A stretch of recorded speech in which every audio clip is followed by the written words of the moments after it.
Assalamualaikum, halo guys, balik lagi di channel Dapur Naima. Kali ini aku bikin kue yang cantik dan imut-imut banget. Ini tuh juga berseliweran terus di shorts aku.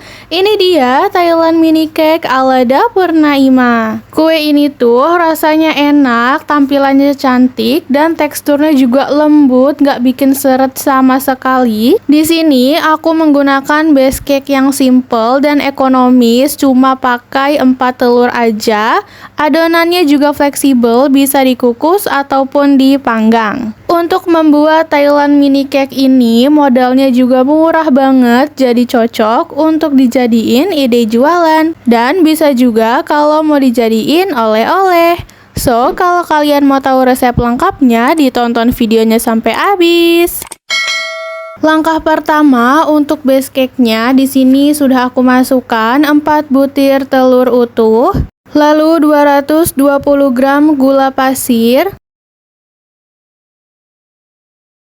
Aku tambahkan juga 1 sendok teh cake emulsifier. Di sini aku pakai SP, bisa juga kalau mau pakai ovalette atau TBM. Kemudian bahan-bahan ini kita mixer dengan kecepatan tinggi hingga kental berjejak. Di sini untuk mendapatkan adonan yang mengembang dan berjejak, pastikan kita gunakan cake emulsifier yang fresh dan belum expired. Dan juga gunakan telur yang fresh dan berkualitas baik.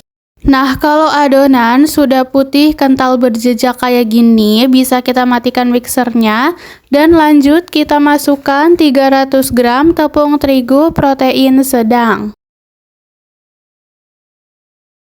Dan untuk tepung serta bahan keringnya seperti setengah sendok teh garam dan setengah sendok teh baking powder, ini semuanya aku ayak ya biar tidak ada yang bergerindil. Dan saran untuk adonan yang mengantri saat memanggang atau mengukus, bisa gunakan baking powder double acting agar dapat mengembang dengan baik walaupun adonannya mengantri di suhu ruang. Kemudian bisa kita mixer kembali dengan kecepatan rendah asal tercampur aja. Ini sambil dimasukkan 220 ml susu cair full cream. Kita masukkan susu cairnya secara bertahap sampai habis. Kalau udah tercampur dengan rata, selanjutnya bisa kita masukkan 180 ml minyak sayur.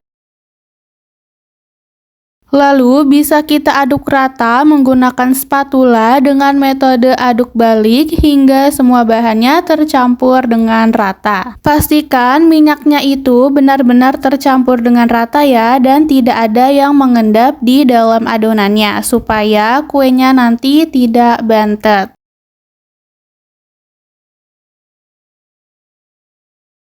Kalau adonannya udah benar-benar tercampur dengan rata, sekarang bisa kita bagi dua sama rata. Untuk beratnya per adonan itu sekitar 400 gram, tapi lebih baik ditimbang lagi ya. Selanjutnya, untuk adonan yang pertama, ini aku berikan 1 sendok teh pasta pandan. Lalu bisa kita aduk hingga warnanya itu rata ya. Kalau udah rata, bisa kita sisihkan sebentar dan kita olah adonan selanjutnya. Dan untuk adonan yang kedua, aku tambahkan 1 sendok teh pasta vanila. Bisa juga kalau mau pakai perisa warna oranye. Kemudian bisa kita aduk rata adonan hingga benar-benar tercampur dengan rata ya. Kalau udah tercampur dengan rata, selanjutnya bisa kita tuangkan adonan ke dalam loyang. Untuk loyangnya di sini aku pakai ukuran 22 x 22 cm yang sudah dilapisi dengan baking paper. Kalau udah, bisa kita ratakan adonannya kayak gini dan kita hentak-hentakan biar udara yang di dalam adonannya itu bisa keluar. Dan sama untuk adonan yang kedua, ini kita tuangkan ke dalam loyang ukuran 22 x 22 cm. Kalau adonannya udah dituangkan semua ke dalam loyang, lalu bisa kita ratakan dengan spatula kayak gini. Dan hentak-hentakan juga biar udara di dalam adonannya itu bisa keluar. Nah, kalau kuenya sudah siap, selanjutnya bisa kita panggang di suhu 160 sampai 170 derajat. Api atas bawah selama kurang lebih 30 menit atau sampai matang. Kue ini bisa juga dikukus selama kurang lebih 20-25 menit dengan api sedang cenderung kecil. Dan jangan lupa hampir untuk semua kue itu sebelum dikukus atau dipanggang wajib dipanaskan dulu sekitar 10 menit di suhu sesuai dengan rekomendasi untuk memanggang kuenya. Nah, ini dia kuenya sudah selesai kita panggang selama kurang lebih 30 menit. Bisa kita keluarkan dari oven dan kuenya ini sudah siap untuk kita hias. Lalu bisa kita keluarkan kue dari loyangnya seperti ini.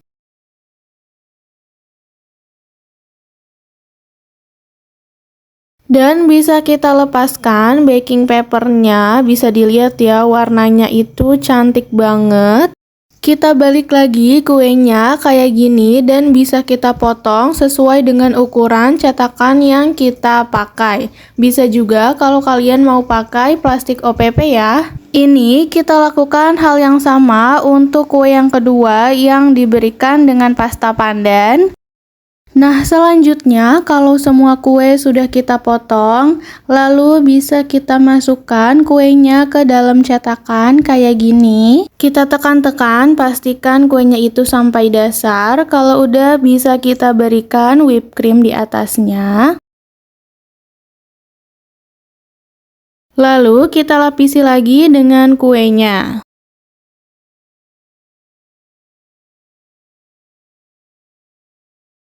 Lalu lapisi lagi dengan whipped cream di atasnya kayak gini. Dan terakhir atasnya aku berikan parutan keju. Nah, bisa dilihat ya hasilnya itu cantik banget kayak gini. Dan untuk varian lainnya, ini aku gunakan kue yang berwarna putih yang menggunakan pasta vanilla. Kita tumpuk kayak gini sama dengan sebelumnya menggunakan lapisan whipped cream. Dan atasnya kita berikan sekali lagi lapisan whipped cream kayak gini. Dan di atasnya kali ini aku berikan dengan meses coklat. Kita berikan secara merata sampai krimnya itu tertutupi dengan mesesnya semua. Nah, tampilannya akan jadi seperti ini, cantik banget. Nah, selanjutnya ini sama, aku masih menggunakan kue yang berwarna putih. Lalu ini atasnya aku beri krim kayak gini dan aku berikan dengan potongan biskuit. Untuk toppingnya ini bisa disesuaikan dengan selera kalian ya. Bisa juga kalau kalian mau pakai buah-buahan atau permen. Dan tara, ini dia hasil dari video masak kita kali ini. Thailand mini cake yang rasanya itu enak banget, lembut dan gak bikin seret sama sekali. Cara buatnya juga mudah dan base cake-nya itu ekonomis, cuma pakai 4 telur aja. Dengan modal yang sedikit, kue ini cocok banget untuk dijadiin ide jualan. So, kalau kalian suka videonya, jangan lupa like, subscribe, and comment ya guys. See you in the next video.